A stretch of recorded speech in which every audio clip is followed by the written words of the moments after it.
Hello everyone, welcome back to another video of this channel. और आज की video में हम डिस्कस करने वाले हैं CSIR नेट जून 2011 के पेपर को। आज की जो हमारी सेक्शन होने वाली है वो है ऑर्डिनरी डिफरेंशियल इक्वेशन। तो चलिए स्टार्ट करते हैं आज की वीडियो को।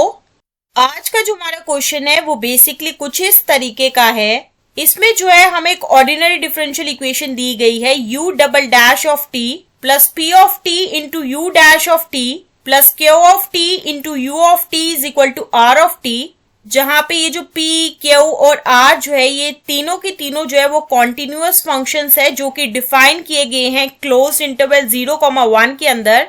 इसी के साथ ही इस क्वेश्चन में ये भी कहा गया है कि u1 और u2 जो है वो दो सोल्यूशंस है हमारी इस ऑर्डिनरी डिफरेंशियल इक्वेशन के, और साथ ही साथ W जो है इस केस में रिप्रेजेंट कर रहा है वॉन्स्कियन U1 और U2 का। इस क्वेश्चन में बेसिकली क्या है कि हमें चार ऑप्शंस दिए गए हैं और इन चारों में से जो है हमें बताना है कि कौन सा जो है वो वॉन्स्कियन होगा U1 और U2 का। सबसे पहले ऑप्शन ए में दिया गया है कि W ऑफ t जो है वो बराबर होगा 2t माइनस 1 के, जहां पे t की वैल्यू जो है वो कहां से कहां के बीच में वैरी करेगी। 0 is less than equal to t is less than equal to 1। Option B है W ऑफ t जो है वो बराबर होगा साइन ऑफ 2 पाई t, जहां पे 0 is less than equal to t is less than equal to 1 होगा। Option C है W ऑफ t जो है वो बराबर होगा cos ऑफ 2 पाई t, जहां पे 0 is less than equal to t is less than equal to 1 होगा। और साथ ही साथ ऑप्शन डी में दिया गया है कि W ऑफ t जो है वो 1 के बराबर होगा, जहां पे 0 is less than equal to t is less than equal to 1 होगा। तो चलिए जानने की कोशिश करते हैं कि इन चारों में से जो है कौन सा ऐसा ऑप्शन होगा जो कि वॉन्स्कियन होगा U1 और U2 का। इस क्वेश्चन के सोल्यूशन के बारे में डिस्कस करने से पहले हम डिस्कस करेंगे एक रिजल्ट के बारे में जो कि हम यूज करेंगे आज के क्वेश्चन के लिए, और वो रिजल्ट कुछ इस तरीके का है। अगर हमारे पास एक डिफरेंशियल इक्वेशन है जिसकी फॉर्म कुछ इस तरीके की है y double dash plus p into y dash plus q y is equal to r, जहां पे p, q और r जो है या तो वो कांस्टेंट्स है या तो वो फंक्शंस होंगे x के। तो उस टाइम पे जो वॉन्स्कियन होगा इस डिफरेंशियल इक्वेशन का या तो वो आइडेंटिकली 0 होगा या तो वो कभी भी 0 नहीं होने वाला है। तो ये वो रिजल्ट है जो कि हम यूज करेंगे आज के क्वेश्चन के लिए। तो फाइनली अब हम आते हैं आज के क्वेश्चन की तरफ, और जैसा कि मैंने आज के क्वेश्चन में आपको बताया था कि इसमें जो है हमें एक डिफरेंशियल इक्वेशन दी गई है जो कि कुछ इस तरीके की है u double dash of t plus p of t into u dash of t plus q of t into u of t is equal to r of t। और हम मान के चलेंगे कि ये जो है इक्वेशन नंबर 1 है। इस केस में p, q और r जो है ये तीनों की तीनों कॉन्टिन्यूअस फंक्शंस है जो कि डिफाइन किए गए हैं क्लोज्ड इंटरवल 0,1 के अंदर। और साथ ही साथ U1 और U2 जो है वो सोल्यूशंस है हमारी इक्वेशन 1 के। इसी के साथ ही जो है W ऑफ t जो है वो वॉन्स्कियन है U1 और U2 का। अब हम आते हैं इस क्वेश्चन के ऑप्शंस की तरफ। सबसे पहले हम डिस्कस करेंगे ऑप्शन ए के बारे में।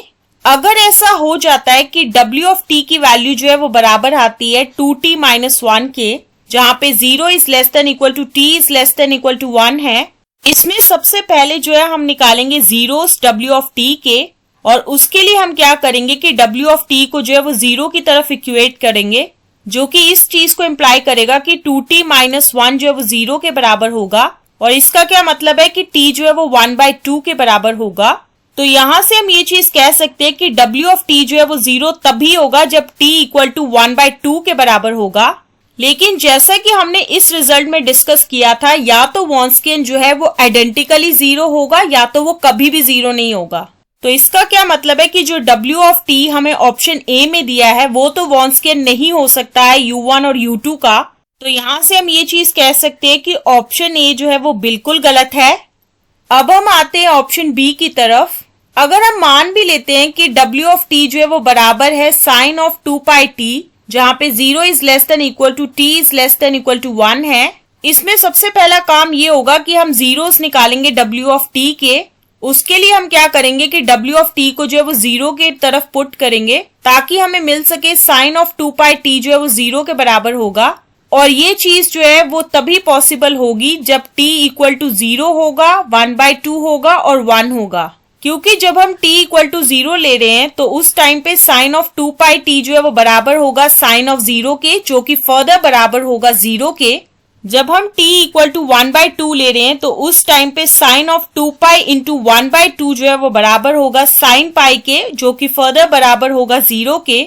और इसी के साथ ही जो है जब हम t इक्वल टू 1 लेंगे तो उस टाइम पे साइन ऑफ 2 पाई इंटू 1 जो है वो बराबर होगा 0 के।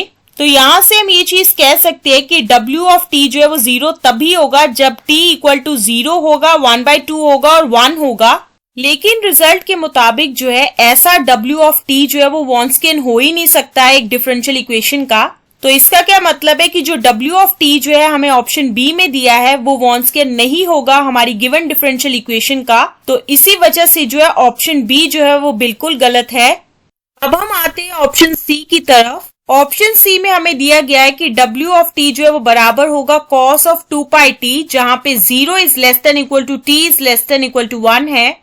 इसमें भी जो है सबसे पहले हम कैलकुलेट करेंगे जीरोस जो कि w ऑफ t के होंगे, और उसके लिए अब हम क्या करेंगे कि w ऑफ t की जगह जो है वो 0 लेंगे।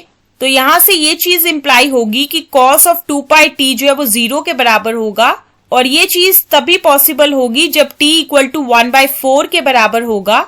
क्योंकि जब हम t इक्वल टू 1/4 लेंगे तो उस टाइम पे cos ऑफ 2 पाई t जो है वो बराबर होगा cos ऑफ 2 पाई इंटू 1/4 के, which is further equal to होगा cos π/2 के, और जो कि बराबर होता है 0 के। तो यहाँ से हमने ये चीज जानी है कि w ऑफ t जो है वो 0 तभी होगा जब t इक्वल टू 1/4 के बराबर होगा। लेकिन रिजल्ट के मुताबिक ये चीज है कि अगर हमारे पास एक डिफरेंशियल इक्वेशन है तो उसका वॉन्स्कियन जो है या तो वो आइडेंटिकली 0 होगा या तो वो कभी भी 0 नहीं होगा। और ऑप्शन सी के केस में क्या हो रहा है कि w ऑफ t जो है वो 0 सिर्फ एक ही टाइम हो रहा है जब t इक्वल टू 1/4 के बराबर है। तो इसका क्या मतलब है कि जो w ऑफ t हमें ऑप्शन सी में दिया गया है वो वॉन्स्कियन नहीं होगा हमारी गिवन डिफरेंशियल इक्वेशन का, जो कि इक्वेशन नंबर 1 है। तो इसका मतलब ये है कि ऑप्शन सी जो है वो बिल्कुल गलत होगा। यहाँ तक हमने ये चीज जानी है कि ऑप्शन ए, ऑप्शन बी और साथ ही साथ ऑप्शन डी ये तीनों के तीनों गलत है। तो ऑटोमेटिकली ये चीज हो जाती है कि ऑप्शन डी जो है वो बिल्कुल सही होगा। लेकिन फिर भी हम जानने की कोशिश करेंगे कि क्यों ऑप्शन डी जो है वो सही हुआ है। तो उसके लिए अब हम कंसिडर करेंगे ऑप्शन डी, और जैसा कि ऑप्शन डी में हमें दिया गया है कि w ऑफ t जो है वो 1 के बराबर होगा, जहां पे 0 is less than equal to t is less than equal to 1 होगा।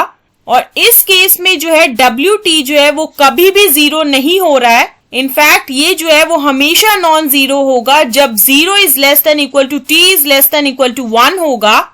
तो रिजल्ट के मुताबिक ये चीज है कि w of t equal to 1 जो है वो वॉन्स्कियन होगा हमारी गिवन डिफरेंशियल इक्वेशन 1 का। तो इसी वजह से जो है ऑप्शन डी जो है वो बिल्कुल सही है। So this is the explanation to this particular question, and with the explanation of this question, this is the end of this video. तो मिलते हैं नेक्स्ट वीडियो में नए क्वेश्चन के साथ। So stay tuned for the next video.